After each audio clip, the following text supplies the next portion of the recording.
Pues yo le diría fuck off pues, al COVID, no a las normas como tal, sino pues, a todo lo que nos está impidiendo hacer la vida de antes, como bueno, pues, los conciertos, las giras. Para mí lo más importante es la música, sí que lo enfocaría a eso, pero a todo lo que viene siendo la normalidad. Tampoco le diría fuck off a nada más, no soy rencorosa. Curioso, fue curioso, o sea, de hecho ella y yo ya nos veníamos como, conociendo de antes, pero no habíamos tenido como un momento de ese de hablar bien. Y es curioso que fuese en ese momento. Y luego, de hecho, nos volvimos a unir más tomando un café como personas responsables y normales, pero sí es verdad que fue ahí. Bien, muy bien, muy guay. Ahora mismo sí, no sé lo que pasará en un futuro, no sé lo que pasará ni dentro de 10 días ni dentro de 5 años. Si algo nos ha enseñado esto es que hay que vivir el ahora. Pero por el momento no me presentaría a castings, pero más que nada porque estoy muy metida ya en el próximo proyecto que voy a sacar y como que no tengo tiempo.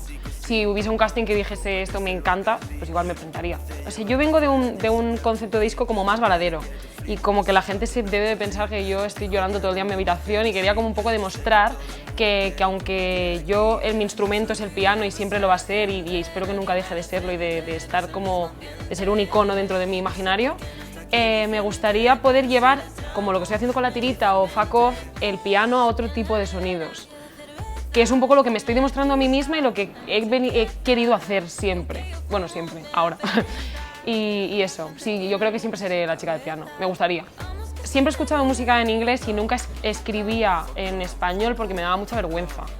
Hasta que no cogí carrerilla de escribir y sentirme cómoda sabiendo lo que decía y no pensando que era una ridícula, pues o sea, como que no me he cogido carrerilla, pero ahora mismo estoy muy contenta de tener las referencias que tengo y de poder expresarme con mi idioma, pero con esas referencias musicales y igual con otro lenguaje musical que no corresponde tanto a lo que se viene escuchando en España.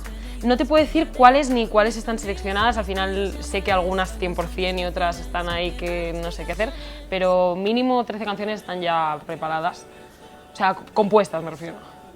Pues mira, ya que vengo colaborando con Wells y con Mimi, que van a estar hoy conmigo en el escenario, y ya que están aquí, pues cuando acabe el concierto, pues con ellos. Y bueno, y con todo mi equipo, evidentemente.